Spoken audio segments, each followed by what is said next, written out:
Hello, hello. So, before ta matog, mag-story sa ta kay gisapot ko ganinang buntag. Actually, akong plano mag-grocery unta ko nya. Na-realize ta ko nga Domingo man di aron og sa dihang dili ideally mag-grocery or maatog grocery store kada Domingo para nako tungod kay mo nay adlaw nga ambot wa ko kasabot kung dili mag-Domingo dili mag-grocery ang mga tao dinhi. Nya ang kalagutan na dyan ako kay kung mag-grocery sila dili ra ba yun nga kanang pila ra ka kuan nilang paliton or kanang usa ka basket baron usa or duha ka carts ilahang dadon nya ako jud ko'y pasensya na maglinya nga pila ra gud ka kuan akong paliton nya maghuwat kag taas kay nga linya tungod sa kaning nag-una nimo daghan kay carts nga dala maong tagam nako akong abi nako kuan kanang dili siya ingon nga permanente gani so na-notice nako nga kada Domingo jud labi na akong tingklase I think tingklase baron or I don't know so mo nang okay grocery karon pero ni palit ra ko kanang magamit nako for few days moadto ra siguro ko karong kuan Huwebes tan-aw na to kung napabay daghan tao dito og perteng inita mo nay katinuoran malingaw mabay kasi kog balik-balik og kuan kada intro na ako maingon jud perteng inita kay tinuod man gud lahi jud kay init karong panahon na ano jud ko kasabot na itong world kay ginahan ka magawas papulon ka kay perteng inita na kay planong buhaton di nimo ganahan buhaton tungod kay init kayo ganahan ka mo kuan ka nang ablihan ni may mo bintana para maka simot kag fresh air perteng inita masunog ka murag ambot mura man akong kalagutan jud basta summer pero again wa tayo mahimo kay mao man ni ang kuan ingani man jud ning summer anyhow sa istorya na to karon before ko matog kay pila na lang ka oras medyo gidaka-daka na sa ko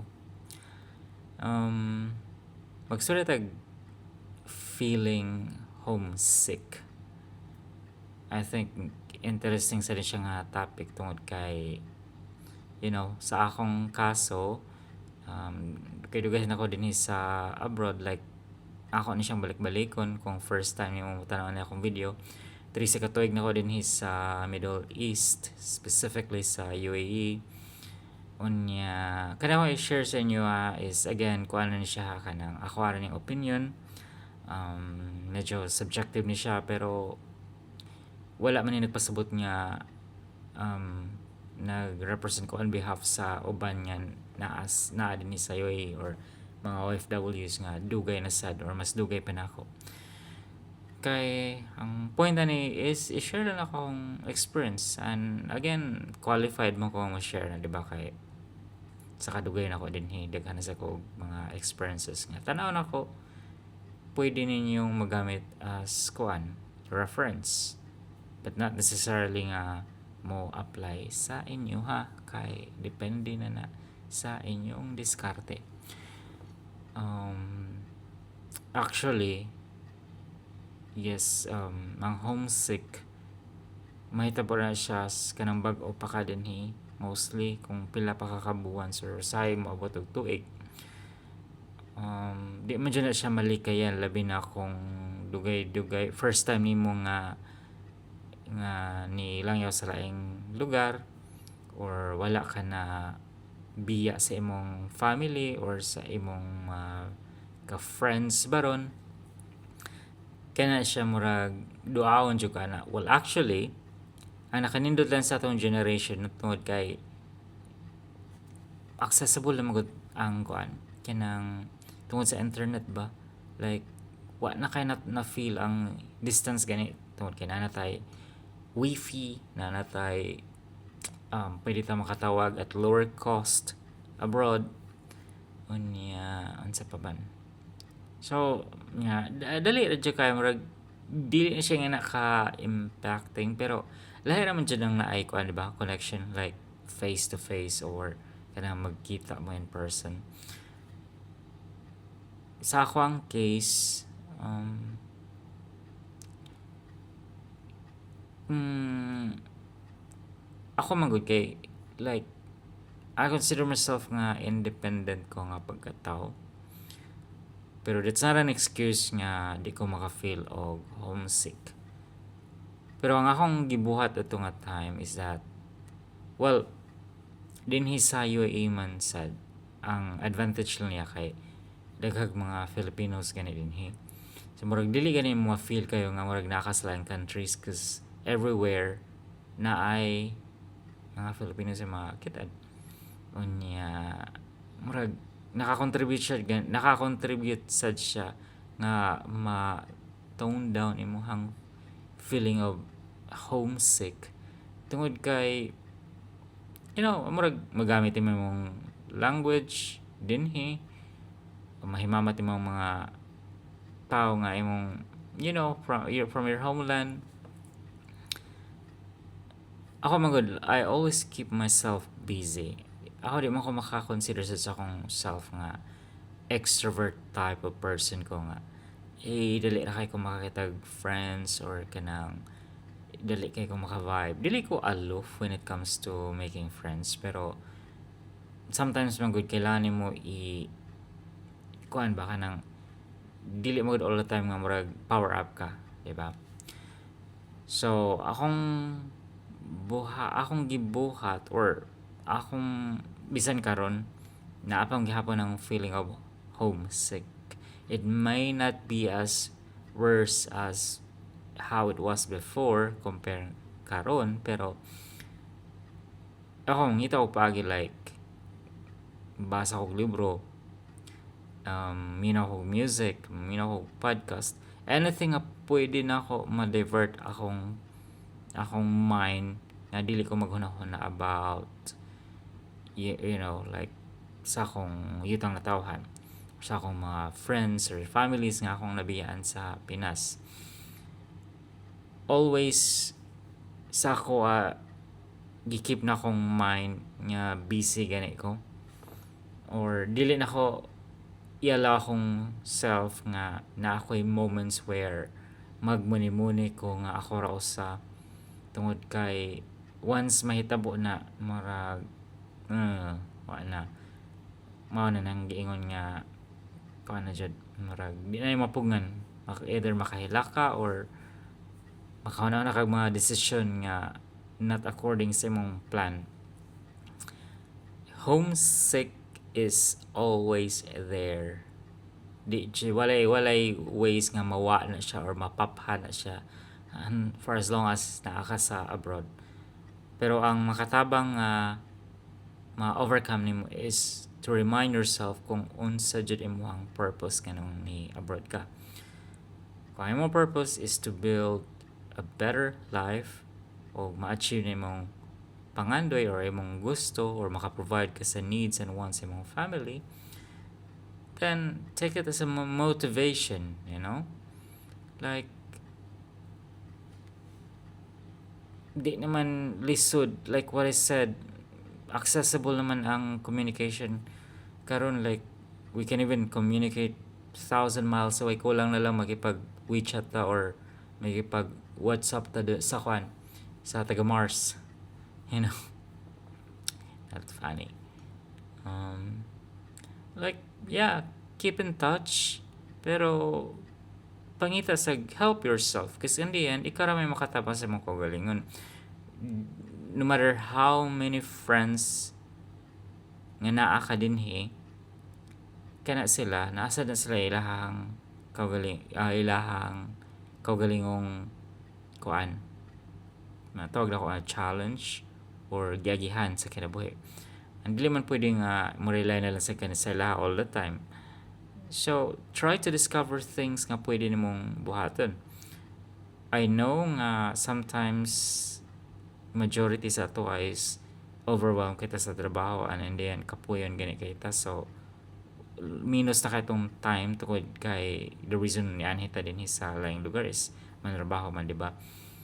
Pero like give yourself a time. Wala man dyan excuse no matter how busy you are. You can always make time for yourself, makatag jud kag time sa imong kaugalingon.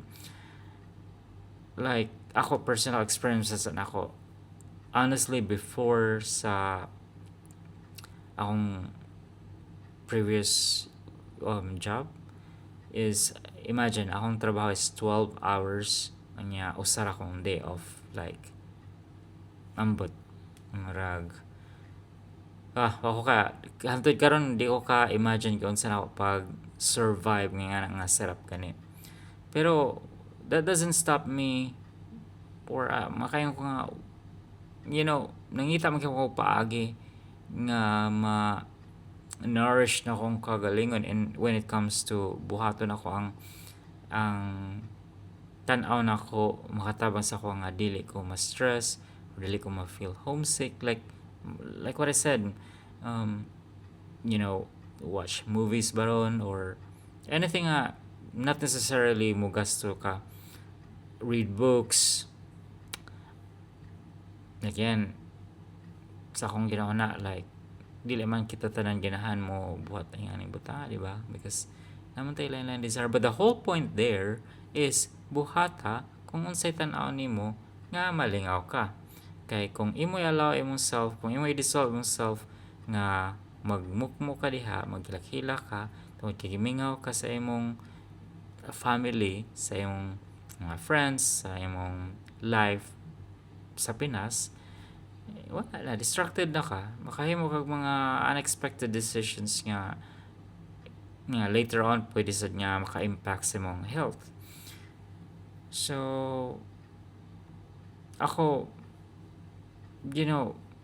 ako ba yung klase nga tao, like isa sa siya nga reason nga, to be honest, dili kay ko kanang tig-uli sa Pinas often, tungod kay the moment nga mo balik na ko dinhi, amor gani ambot di ko ka-describe sa kamingaw og sa kaguol nga nagsagol nga murag nganong kailangan pa man ako buhaton nga moadto o balik ko sa abroad. Daghan og mga questions mo sud sa akong mind.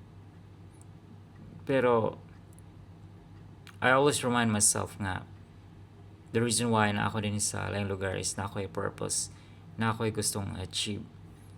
And like lisod actually. Pero saon ta man kailangan man jud natog sapi. It's not about money, but again, kailangan mo nato kung natay dreams nga protektahan, kailangan buhaton jud nato kung unsay tan-aw nato nga sakto, because ang atong path sa kinabuhi is dili man good nga nakahapsay. Daghan jud kay tag challenges na agihan, daghan jud kay tag mga times nga mapandol ta, makahilak ta, kapuyon ta, or mabot gani ta sa point nga mo give up ta. Pero like I always said, di man gud nato ma-appreciate kung unsa ang life kung dili nato magihan ang mga challenges sa kinabuhi. So kung ikaw na kay plano mo abroad soon, or or hapit na, expect nga naa dyan ang homesick, pero always remind yourself, tabangi mong kaugalingon nga makakita kag way nga ma-overcome na nimo gradually. I mean, di man tao ragod ta, diba? Di ba yun nga kanang ma-program na itong mind niya, dili ko mo hilak, di ko mag-uol, di ko ma-homesick tungod kay mao na akong buhaton. I mean, embrace it, pero put a limit on it, dapat hibaw ka asa ni mabutang ang limit niya.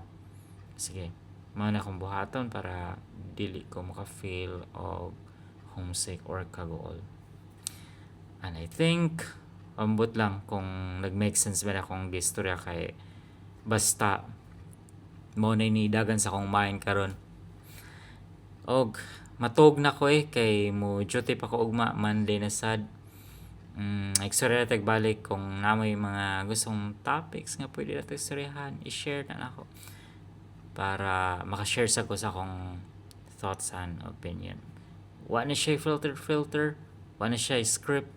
Oh, mas nila magud nga mag-share ka sa imong kaugaling experience nga. Di na mo kailangan suwat-suwat pa sa papel o edit. Basta, mao ni either nag make sense ka or wala, and I hope na may nakatunan na ni. So matog na ko. Bye.